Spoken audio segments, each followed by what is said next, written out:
Hello students, कैसे हो आप सभी। तैयारी आपकी कैसी चल रही है आप बताइएगा जरूर कमेंट करके। तो चलिए फ्रेंड्स, समय को बिल्कुल बिना गंवाए इस धमाकेदार वीडियो को शुरू करते हैं और फटाफट से रिवीजन करते हैं। साथियों 25 प्रश्न है, सेट नंबर 5 है और जिसका यूपीएसआई का एग्जाम है, यूपी दरोगा या फिर एसएससी जीडी का किसी का भी कोई भी एग्जाम है। तो फ्रेंड्स वीडियो को ध्यान से देखना, ऐसा नहीं है कि एक वीडियो खाली एसएससी जीडी और यूपीएसआई के लिए। फ्रेंड्स ये सभी स्टेट एग्जाम के लिए वीडियो मोस्ट इंपॉर्टेंट है, तो इसलिए शुरू करते हैं वीडियो को, धुआं करते हैं। चलिए फ्रेंड्स, पहला प्रश्न इस प्रकार है कि गंगा घाटी में धान की खेती का प्राचीनतम प्रमाण कहां से मिलता है। लहुरादेव, सेनुवार, सोहगोरा या फिर कोसांबी। मोस्ट इंपोर्टेंट क्वेश्चन है फ्रेंड्स सभी। बस प्रश्नों को आप ध्यान से देखना, वीडियो को ध्यान से एंड तक देखना बिना स्किप किए। चलिए इसका राइट आंसर क्या हो जाएगा, इसका सही उत्तर हो जाएगा ऑप्शन नंबर ए, लहुरादेव।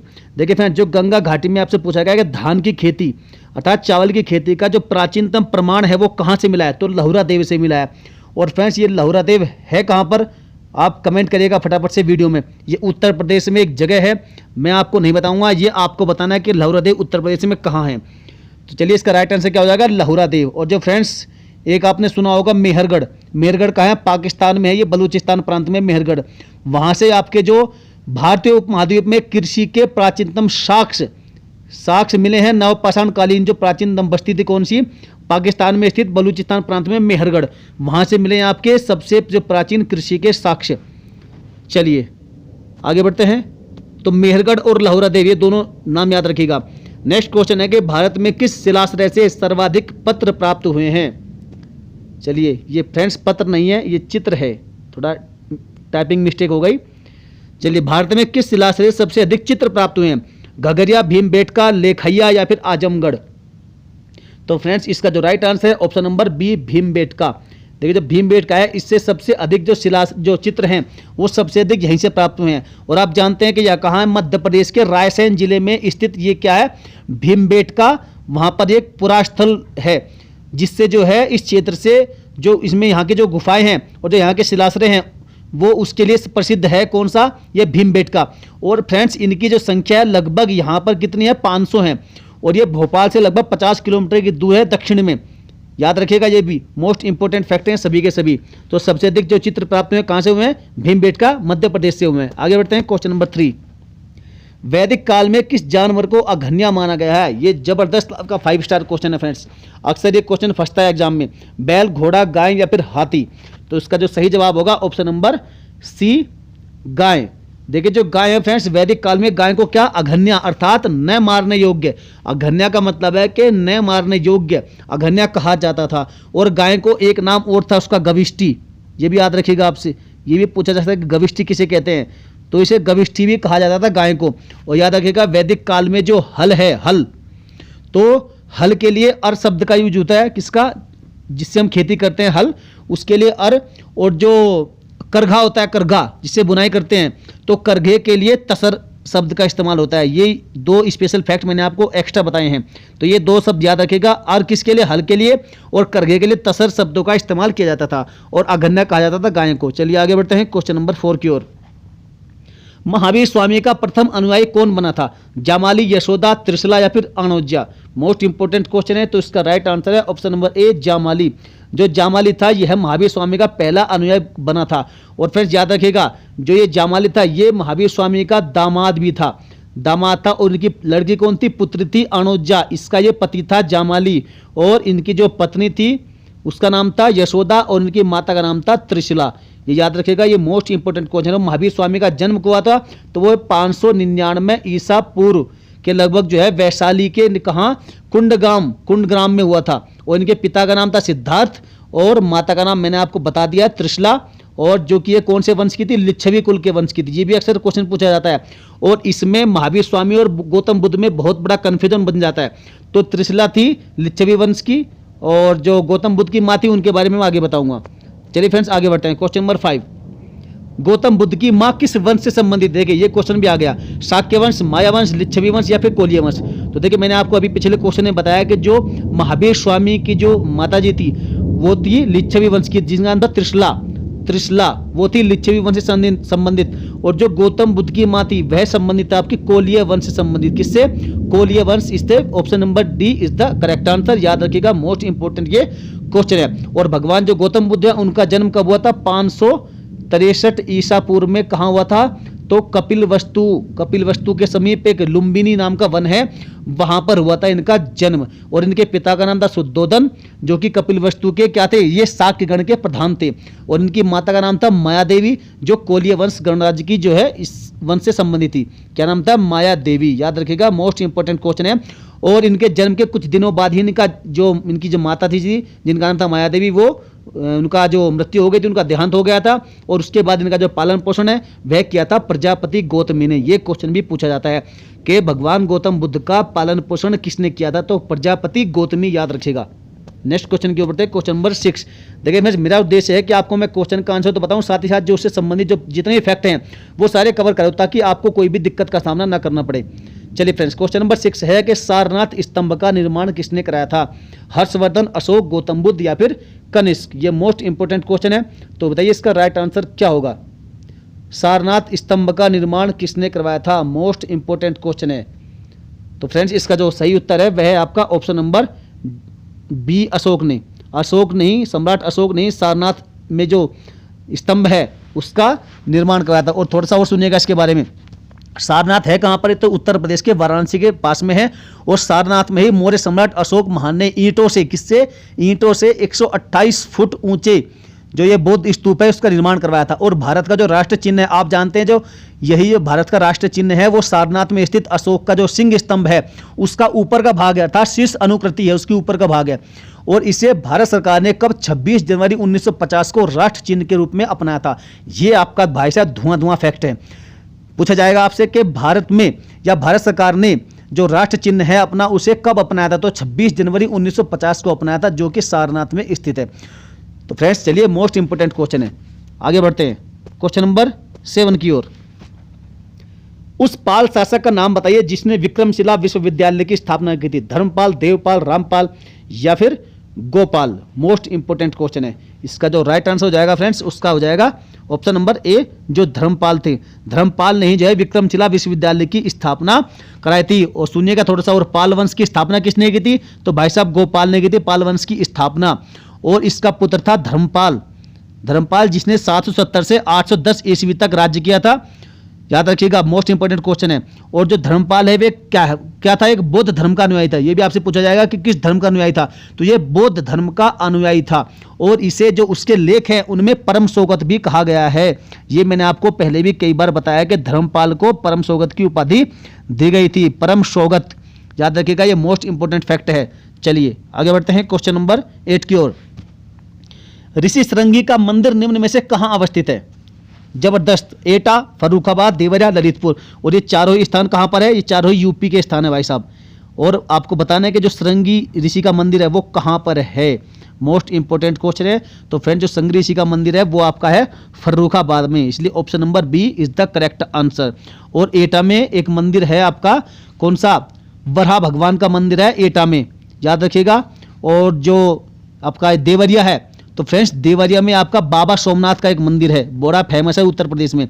और जो ललितपुर है, ललितपुर में एक दशावतार मंदिर भी है, ये भी बड़ा ही प्रसिद्ध है। ये चारों बहुत मोस्ट इंपोर्टेंट फैक्ट है, याद रखिएगा। आगे बढ़ते हैं क्वेश्चन नंबर 9 की ओर।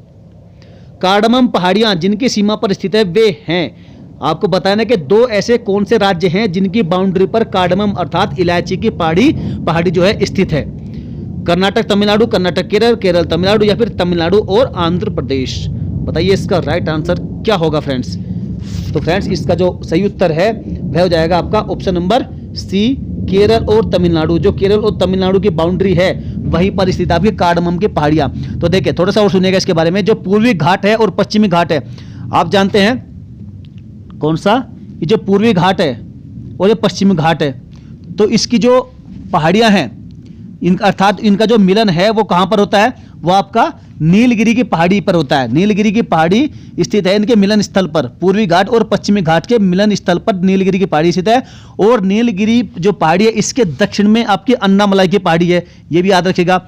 और अन्नामलाई के दक्षिण में कार्डमम की पहाड़ियां हैं, कार्डमम अर्थात इलायची की पहाड़ियां हैं। और ये जो इलायची की पहाड़ियां हैं ये इलायची के लिए जानी जाती है, इलायची की बहुत अधिक पैदावार होती है, इसलिए इनका नाम इलायची की पहाड़ी या फिर कार्डमम पहाड़ी रखा गया है। और ये जो है केरल और तमिलनाडु के बीच में स्थित है। इधर आपका केरला है, इधर आपका तमिलनाडु है। चलिए मोस्ट इंपोर्टेंट है, आगे बढ़िएगा। Question number 10। दामोदर जिसकी सहायक नदी है वह है गंगा, हुगली, पद्मा या फिर स्वर्ण रेखा। जबरदस्त क्वेश्चन है, आपको बताना है कि दामोदर किसकी सहायक नदी है।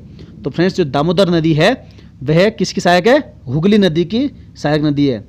दामोदर हुगली की सहायक नदी है, मोस्ट इंपोर्टेंट क्वेश्चन है। और जो दामोदर नदी है मैंने आपको बता दिया हुगली की सहायक नदी है। और दामोदर नदी कहाँ से निकलती है? तो भाई साहब ये छोटा नागपुर के पठार से निकलती है। और कोनार, जमुनिया, बराकर ये भी इसकी सहायक नदियाँ होती हैं। कौन सी? कोनार, जमुनिया, बराकर, एक आध नदी और होगी मेरे याद नहीं आ रहा कौन कौन सी है। तो लेकिन मुख्य आपकी कोनार, जमुनिया और बराकर। बराकर अक्सर पूछा जाता है कि किसके सहायक नदी है, तो ये भाई साहब ये भी आपकी जो है इसकी सहायक नदी है दामोदर की। और ये कहाँ से? छोटा नागपुर के पठार से निकलती है। मोस्ट इंपोर्टेंट क्वेश्चन है ये। और इससे पहले क्या कहा जाता था? जैसे बंगाल का शोक कहा जाता था, बंगाल का शोक, क्योंकि ये जो है बंगाल में बहुत भारी तबाही लाती थी। और ये अचानक से, ये इसका पता नहीं लगता था, अचानक से इसका जलस्तर बढ़ जाता था। इसलिए जो है हुगली नदी को विश्व की सर्वाधिक विश्वघाती नदी भी कहा जाता है, याद रखिएगा। और जो कोलकाता बंदरगाह है वो भाई साहब इसी नदी के तट पर स्थित है। चलिए आगे बढ़ते हैं, क्वेश्चन नंबर 11।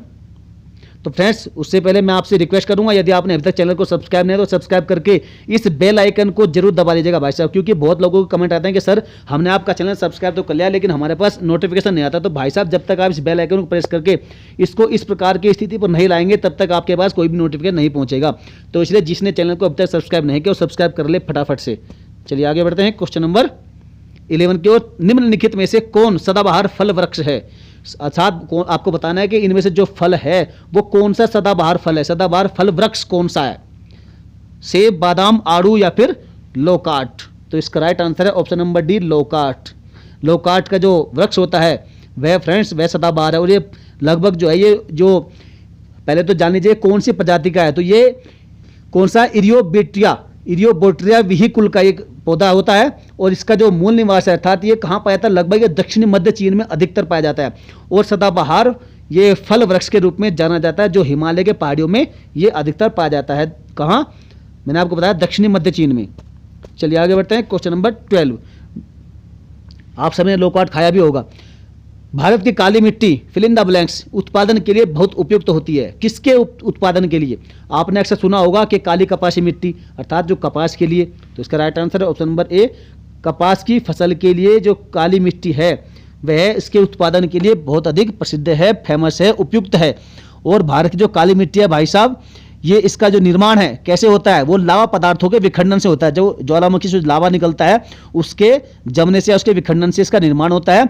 और ये जो मिट्टी होती है गीली होने पर काफ़ी चिपचिपी हो जाती है और सूख जाने पर ये सिकुड़ जाती है। और इतनी सिकुड़ जाती है कि इसमें लंबे और गहरी दरारें पड़ जाती है। और इस प्रकार की जो मिट्टी है भाई साहब ये कहते हैं कि जो इसकी जुताई है वो अपने आप होती रहती है, स्वतः इसकी जुताई हो जाती है। और इसी मिट्टी में लोहा, एल्यूमिनियम, मैग्नीशियम और चूने की सबसे अधिक मात्रा होती है तथा जो नाइट्रोजन, फास्फोरस जैविक सामग्री है उनकी बहुत अधिक कमी होती है इसमें। और आप जानते हैं ये जो मिट्टी है ये भारत में लगभग 5 लाख वर्ग किलोमीटर क्षेत्र में फैली हुई है। और मुख्य रूप से देखा जाए तो महाराष्ट्र और जो दक्षिण पूर्वी गुजरात है और पश्चिमी मध्य प्रदेश है, उत्तरी कर्नाटक और उत्तरी आंध्र प्रदेश है और उत्तरी पश्चिमी तमिलनाडु और दक्षिण पूर्वी राजस्थान, इन क्षेत्रों तक ये मिट्टी पाई जाती है। चलिए आगे बढ़ते हैं, दोबारा सुनिएगा फ्रेंड्स। यदि आपको मेरी स्पीड ज़्यादा लग रही है तो आप स्पीड को कम कर लीजिएगा। क्वेश्चन नंबर 13, निम्न में से कृषि की कौन सी प्रक्रिया पर्यावरण संरक्षण में सहायक है? देखिए फ्रेंड्स कई बार कई छात्र कमेंट करते हैं कि सर आपकी स्पीड बहुत ज़्यादा होती है, आप स्पीड को कृपया कम करिएगा। तो भाई साहब ये देखिए मेरी स्पीड तो लगभग ऐसी ही रहेगी क्योंकि मेरा उद्देश्य रहता है कि मैं कम समय में आपको ज़्यादा क्वेश्चन कवर करा सकूँ और एक क्वेश्चन से आपको जितने भी स्पेशल फैक्ट होते हैं उससे रिलेटेड मैं आपको सभी उनको बारे में बता सकूँ। लेकिन यदि आपको स्पीड ज़्यादा लगती है तो भाई साहब आप जो है स्पीड को कम कर लीजिएगा 0.75 पर या फिर 0.50 पर करके वीडियो को सुन लीजिएगा।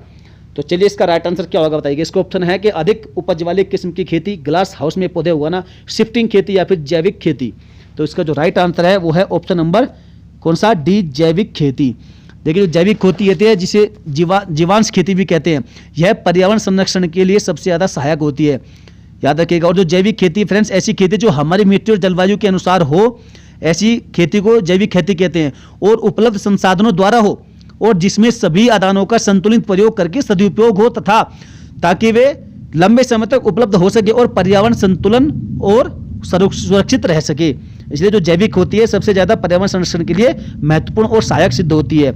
और शिफ्टिंग खेती आप जानते हैं कौन सी होती है, स्थानांतरण खेती से हम स्लैश एंड बर्न कहते हैं, और या फिर झूमिंग कृषि भी से कहीं कहीं कहते हैं। इसके बहुत से नाम है, अलग अलग राज्यों में अलग अलग इसके नाम होते हैं। चलिए आगे बढ़ते हैं।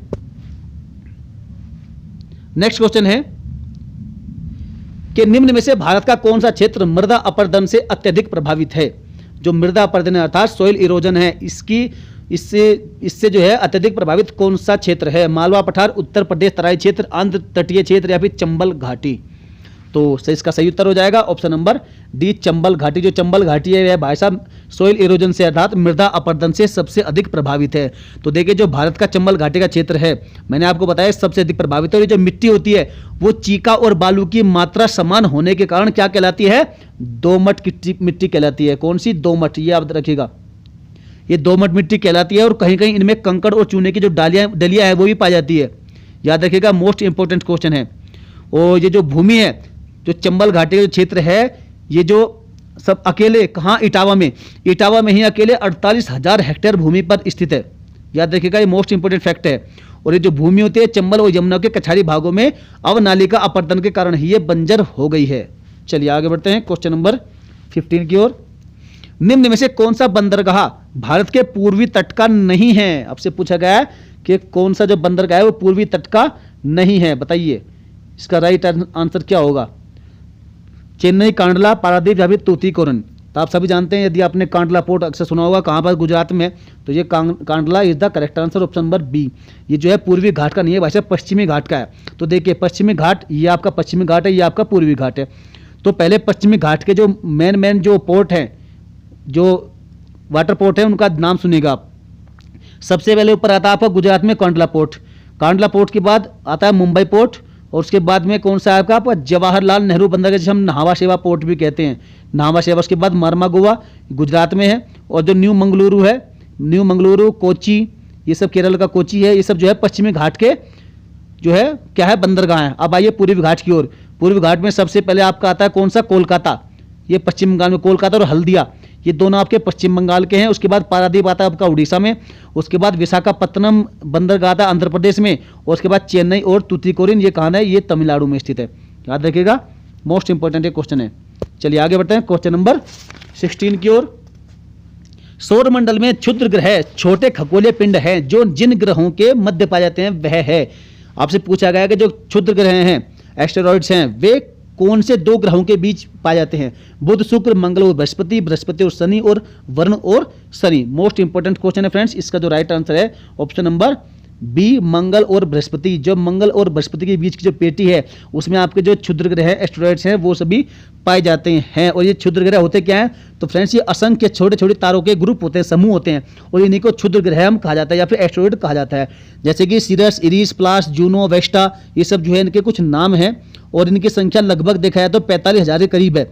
और इनमें से जो 4 वेस्टा है, देखिए ये मैं नाम आपको यहाँ लिख देता हूँ, ये आपका सबसे जबरदस्त इसका फैक्ट है। 4 वेस्टा, या फिर यदि आपको ऐसा नहीं मिलेगा तो आपको ऐसा देखने को मिलेगा, 4 वेस्टा। याद रखिएगा, ये एक ऐसा एकमात्र क्षुद्र ग्रह है जिसे आंखों से देखा जा सकता है। ये जबरदस्त फैक्ट है, कौन सा, 4 वेस्टा। तो चलिए फ्रेंड्स, इसका राइट आंसर आएगा मंगल और बृहस्पति। और थोड़ा सा मैं यहाँ आपको डायग्राम के माध्यम से समझाता हूँ। तो देखिए फ्रेंड्स, ये आपका है मार्स अर्थात मंगल ग्रह, कौन सा, ये मार्स है। और ये आपका है बृहस्पति, और बृहस्पति सौरमंडल का सबसे बड़ा ग्रह है। और दूसरा सबसे बड़ा ग्रह है आपका कौन सा, शनि। शनि ग्रह आपका दूसरा सबसे बड़ा ग्रह है। और ये देखिए, ये आपका मंगल है और ये आपका हो गया बृहस्पति। तो भाई साहब बृहस्पति और मंगल के बीच में जो आपको दिख रहे हैं, ये इनको कहते हैं हम क्षुद्र ग्रह। ये असंख्य तारों के समूह है, ग्रुप्स हैं, इन्हें हम एस्टेरॉइड कहते हैं।